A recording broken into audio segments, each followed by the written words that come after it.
À la fin de cette vidéo, tu ne feras plus jamais de confusion entre la syntonisation et la synchronisation. Bonjour à tous, c'est M. Cyril de la technologie démystifiée. Suite à ma précédente vidéo parlant de comment ta radio capte exactement une station précise, j'ai eu assez de retours. Merci à tous mes internautes, merci à tous mes abonnés. Merci infiniment pour les différents commentaires. Mais lors des partages, lors des commentaires, j'ai vu que il y a eu assez de questions posées, surtout en ce qui concernait la syntonisation et la synchronisation. Voilà. Plusieurs m'ont posé la question, quelle différence y a-t-il entre la syntonisation et la synchronisation? Eh bien, dans cette vidéo, je vais te décrire, je vais te donner la différence entre ces deux notions, à ne pas du tout confondre. C'est parti. Eh bien, la syntonisation, j'avais défini dans ma précédente vidéo, c'est le fait de choisir une fréquence précise parmi toutes celles qui existent. Exemple concret, tu règles ta radio à une fréquence de 93 MHz ou encore si tu veux, peu importe le type de station que tu veux en fait capter avec ta radio ou ton poste radio. Ça peut tomber également, tu peux aussi régler à 108 MHz, c'est ton choix. Ça, c'est la syntonisation. En fait, tu as choisi une fréquence bien définie. Ou encore, un autre exemple, le circuit RLC se met en résonance à une fréquence de 100 MHz. C'est un exemple. Toutes les autres stations en ce moment sont rejetées. Donc, la syntonisation égale à la sélection de fréquences. Voici la définition. Syntonisation égale à la sélection de fréquences. Maintenant, la synchronisation. Suis-moi très bien. La synchronisation, c'est le fait que deux signaux ou systèmes fonctionnent au même rythme dans le temps.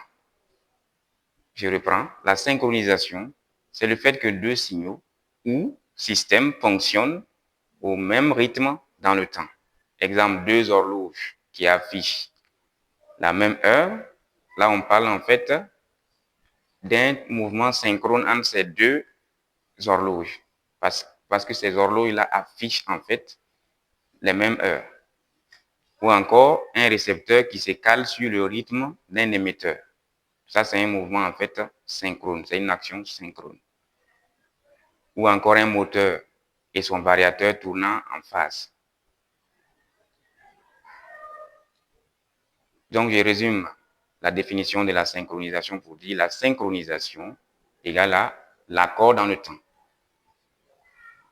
En électronique, la synchronisation peut aussi être définie comme en fait l'alignement de phases.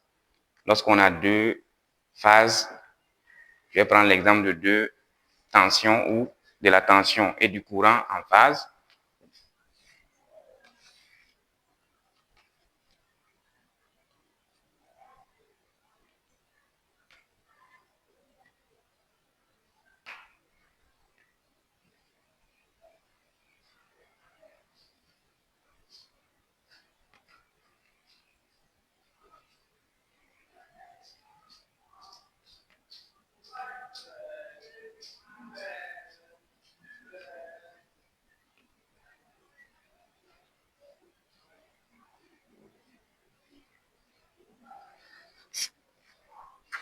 Voilà, je vais mettre la deuxième courbe en couleur.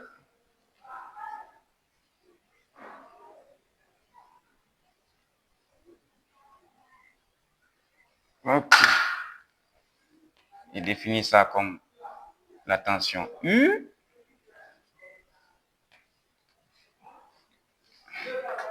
Et celle-là comme l'intensité I. Ça, c'est la base de temps, T.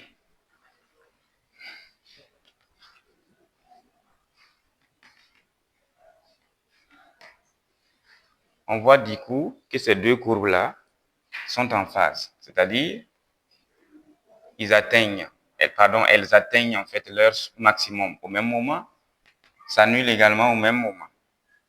La courbe de la tension passe par 0 au même instant que la courbe de l'intensité. Ces deux courbes-là, en fait, font un mouvement synchrone. Voilà. Au niveau des réseaux également, on parle de la synchronisation. Au niveau également du moteur synchrone. Tout ça sont des exemples. Il faut savoir que le moteur synchrone, c'est l'un des fonctionnements de la machine synchrone. La machine synchrone, lorsqu'elle fonctionne,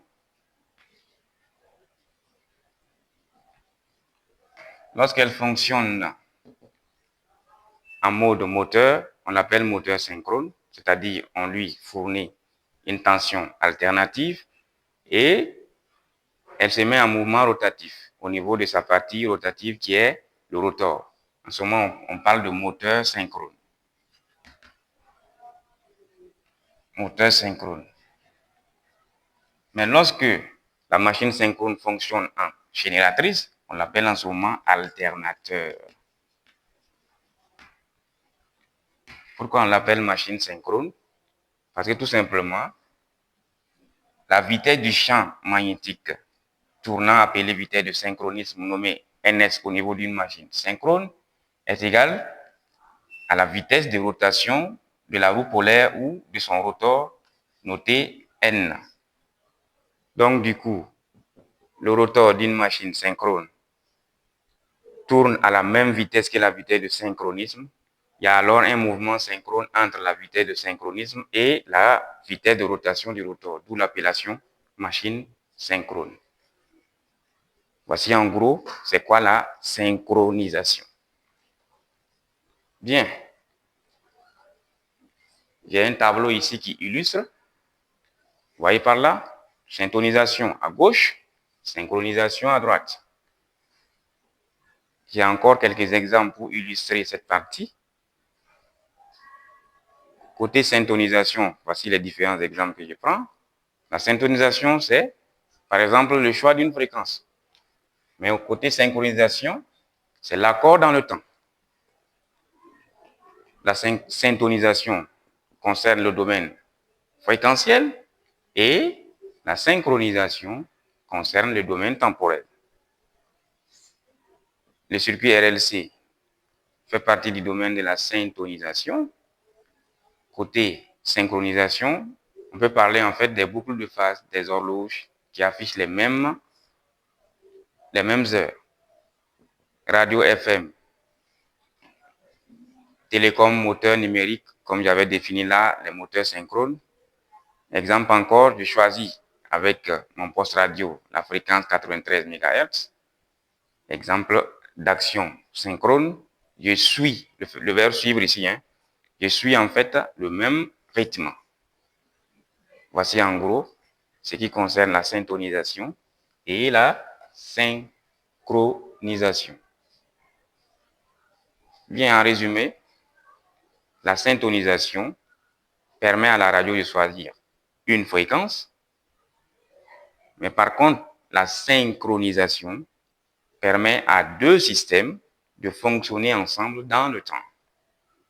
On peut syntoniser sans synchroniser et synchroniser aussi sans syntoniser. J'espère que je me suis fait bien comprendre. Je vous attends alors dans les commentaires. Merci et à la prochaine. Bye for now.